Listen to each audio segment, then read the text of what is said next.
আওয়ামী লীগ নিষিদ্ধ হয়েছে। নিষিদ্ধ বলতে যেটা ক্যাটাগরিক্যালি বলা হয়েছে যে আওয়ামী লীগের বিচার না হওয়া পর্যন্ত, ট্রাইব্যুনালের বিচার না হওয়া পর্যন্ত আওয়ামী লীগের কার্যক্রম বন্ধ, কোনো প্রকার কার্যক্রম হবে না। এটা সোশ্যাল মিডিয়াতে না, কোনোভাবেই না। আলটিমেটলি এটা একটা নিষিদ্ধ, মানুষ ধরে নিয়েছে যে আওয়ামী লীগ নিষিদ্ধ হয়ে গেছে। এরপর অনেকে একটু উৎসুক আগ্রহ হতে পারে যে আসলে এটা নিয়ে বহির্বিশ্বে কি কোনো প্রতিক্রিয়া আছে কিনা। না, ওই মোটা দাগে বললে ওরকম বিশেষ কোনো প্রতিক্রিয়া নেই। তবে যারা সংশ্লিষ্ট জোরদার স্টেক হোল্ডার, যেমন বাংলাদেশে আওয়ামী লীগের সময়ও ইন্ডিয়া কি করে, আওয়ামী লীগ গভর্নমেন্ট থাকতে আওয়ামী লীগ গভর্নমেন্ট বিদায় মুখে ইন্ডিয়া কি করে একটা আলোচনা ছিল, আমেরিকা কি করে সেটা একটা আলোচনা ছিল। আমেরিকা খুব চেষ্টা করেছে অনেক কিছু বাংলাদেশে করতে, শেষ পর্যন্ত দায় আমেরিকার কাঁধে এসছে, ইন্ডিয়ার কাঁধেও দায় এসছে আওয়ামী লীগকে 17 বছর টিকিয়ে রাখার। এই দুইটা দেশের প্রতিক্রিয়া মানুষ জানতে চেয়েছিল এবং তার মধ্যে একটা প্রতিক্রিয়া পাওয়া গেছে ভারতের। এক বাক্যে সবাই বলেছে যে ভারত উদ্বিগ্ন।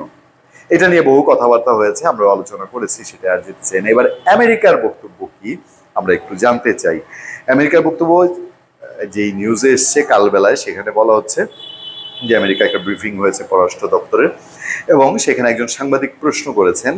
আর ওই ব্রিফিংয়ে আমেরিকা পররাষ্ট্র দপ্তরের স্পোক্স পারসন টমাস টমি পিক্ট তিনি প্রতিক্রিয়া জানিয়েছেন। কি প্রতিক্রিয়া জানিয়েছেন? প্রতিক্রিয়া তিনি বলছেন যে বাংলাদেশের অন্তর্বর্তীকালীন সরকারের অধ্যাদেশে দেশটির সর্ববৃহৎ রাজনৈতিক দল আওয়ামী লীগের সকল কার্যক্রম নিষিদ্ধ করা হয়েছে। এমন পদক্ষেপের মধ্যে দিয়ে কার্যত দলটির রাজনৈতিক পরিচয় মুছে ফেলা হয়েছে এবং ভবিষ্যতে নির্বাচনে অংশগ্রহণের পথটিও রুদ্ধ করা হয়েছে। এ সময় প্রশ্নকারী আরো উল্লেখ করেন, এর আগে এক ব্রিফিংয়ে টমি বাংলাদেশের নির্বাচন ও গণতন্ত্রের গুরুত্বের উপর জোর দিয়েছিলেন, বিশেষ করে অন্তর্ভুক্তিমূলক নির্বাচনের জন্য। এখন তারা এই রাজনৈতিক দলটির কর্মকাণ্ডে নিষিদ্ধ করেছে। বিষয়টিকে পররাষ্ট্র দপ্তর কিভাবে দেখছে?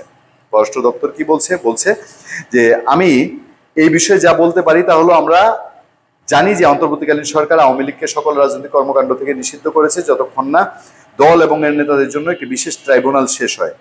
আমরা বাংলাদেশের কোনো রাজনৈতিক দলকে অন্যটির উপর সমর্থন করি না। আমরা সকল ব্যক্তির জন্য একটি মুক্ত গণতান্ত্রিক প্রক্রিয়ার পাশাপাশি সুষ্ঠু ও স্বচ্ছ আইনি প্রক্রিয়া সমর্থন করি। আমরা বাংলাদেশ সহ সকল দেশকে মত প্রকাশের স্বাধীনতা, শান্তিপূর্ণ সমাবেশ এবং সকলের জন্য সংগঠনের প্রতি শ্রদ্ধা জানাতে অনুরোধ করছি।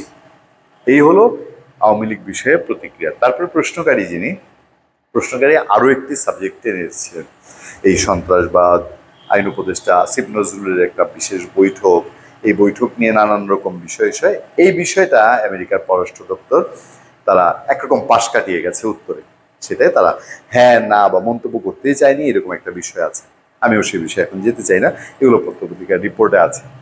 কিন্তু বাংলাদেশের নির্বাচন এই নিয়ে আমেরিকা বা বাংলাদেশের আওয়ামী লীগ নিষিদ্ধ নিয়ে আমেরিকার কথা বলার বিষয়টা বাংলাদেশের মানুষের কাছে একটা আগ্রহের জায়গা হয়ে থাকবে এই কারণে যে আমেরিকা আরো 2-3 বছর ধরেই বাংলাদেশের অভ্যন্তরীণ রাজনীতিতে নানাভাবে নাক গলানোর চেষ্টা করে। আমরা সবসময় বরাবরই বলি, অতীতেও বলেছি, সে আওয়ামী লীগ গভর্নমেন্টের সময় বলেছি, অন্তর্বর্তীকালীন সরকারের সময় বলেছি, আমরা কখনোই বাংলাদেশের রাজনীতিতে আমেরিকা কেন, এই ইন্ডিয়া, চায়না, পাকিস্তান এদের কারো ইন্টারফেয়ারের পক্ষে না। দুঃখের বিষয় হলো আমাদের রাজনীতিবিদরা মুখে বলেন, কাজে করেন আরেক। আর অন্তর্বর্তীকালীন সরকারে যদি এরকম লক্ষণ দেখা যায় তাহলে আহত না হয়ে পারা যায় না। যাই হোক, আমেরিকার এসব প্রতিক্রিয়া ভবিষ্যতে কি তৈরি করবে, কি হয়ে আসবে, সেটা অনেক পরের ব্যাপার। আমেরিকা মুখে যা বলে তা কতটা করে, কতটা হয়, এগুলো নিয়ে বহু বিশ্লেষণ আছে, অনেক কন্টেন্টে এই সম্পর্কে আপনাকে ধারণা দিয়েছি। ধন্যবাদ সবাইকে।